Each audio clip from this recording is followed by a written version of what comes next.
Baik, Assalamualaikum warahmatullahi wabarakatuh. Kembali lagi bersama saya Bartang Amir di tentang materi broadcasting, yang dimana broadcasting saat ini itu di bidang broadcasting tentu sering kita bahas tentang penyiaran ataupun broadcasting yang lainnya. Nah, saat ini kita akan membahas tentang radio. Nah, radio itu sendiri merupakan media dan masyarakat adalah dua bagian yang tidak dapat dipisahkan, karena media tumbuh dan berkembang seiring dengan timbulnya kesadaran masyarakat akan masa saat ini sangat cepat. Hal ini juga disertai dengan kebutuhan masyarakat akan informasi yang cepat dan akurat, karena sebuah komunikasi tanpa melalui media rasa kurang maksimal dikarenakan media bersifat audio dan visual. Nah, kita masuk di karakteristik radio.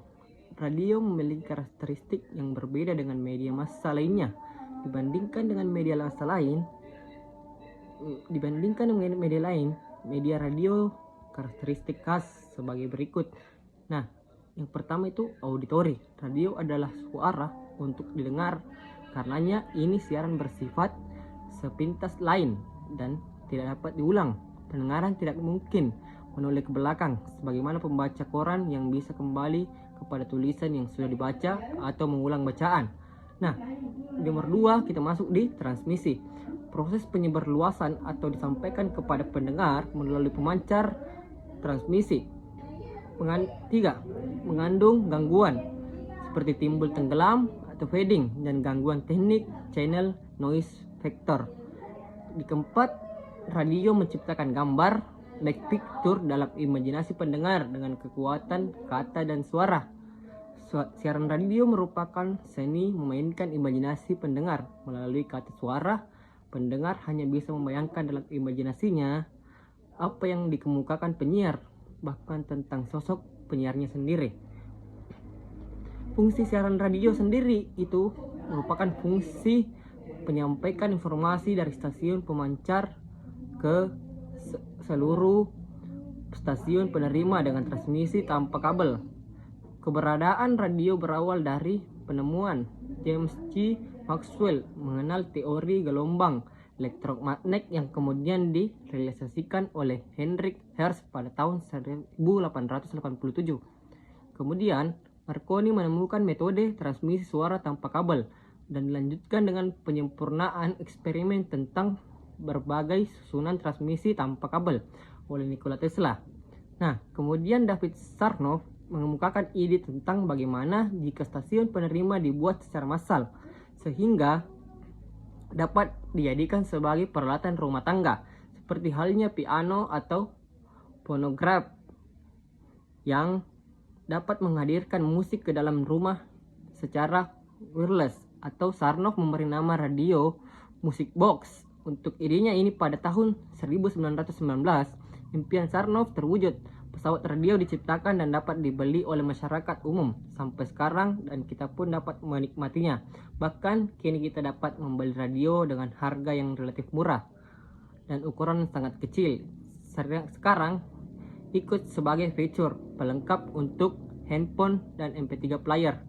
Berdasar fakta di atas, jadi wajar jika sampai sekarang radio identik dengan musik. Radio adalah sarana hiburan termurah dan tercepat sehingga menjadi utama untuk mendengarkan musik. Selanjutnya kita bahas di sini tentang radio sebagai media komunikasi. Dalam interaksi sosial yang sering disebut dengan komunikasi, perlu adanya penjelasan pesan sehingga tidak terjadi salah persepsi atau sering dikenal dengan miscommunication. Menurut Karl Hofland, komunikasi adalah proses di mana seseorang komunikator menyampaikan perangsang, biasanya lambang-lambang bahasa, untuk mengubah perilaku orang lain komunikan. Dari pemikiran Karl Hofland bahwa lambang-lambang atau simbol yang diberikan harus dapat langsung direspon kembali untuk mencapai perubahan perilaku dan tidak terjadi miskomunikasi atau pemahaman yang keliru. Jenis informasi pada radio sendiri yaitu jenis informasi yang disampaikan melalui media radio terdiri dari berbagai macam. Nah, jenis program akan tetapi secara umum program radio terdiri dari musik program. Ini program utama radio maupun kecuali radio khusus berita.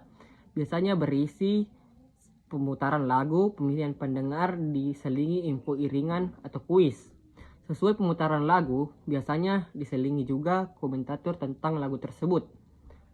Talk show biasanya mendatangkan narasumber atau bintang tamu untuk bincang-bincang tentang sebuah tema atau topik hangat. News program disebut juga acara berita. Kita masuk di fungsi sosial radio. Ada beberapa tingkatan peran sosial yang diemban radio dalam kapasitasnya sebagaimana media publik atau yang dikenal dalam konsep radio for society, yaitu A. Radio sebagai media penyampaian informasi dari satu pihak ke halayak luas. Radio sebagai sarana mobilisasi pendapatan publik untuk mempengaruhi kebijakan, dan radio juga sebagai sarana untuk mempertemukan dua pendapat berbeda, diskusi mencari solusi bersama yang saling menguntungkan.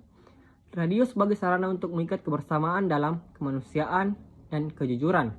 Dibahas oleh Matsuki 2001-3. Penggunaan radio sendiri, pada awalnya penggunaan radio kebanyakan adalah maritim, yaitu untuk mengirim pesan telegraf menggunakan kode Morse antara kapal dan darat. Salah satu pengguna awalnya adalah Angkatan Laut Jepang yang memata-matai armada Rusia saat Perang Tsushima tahun 1901.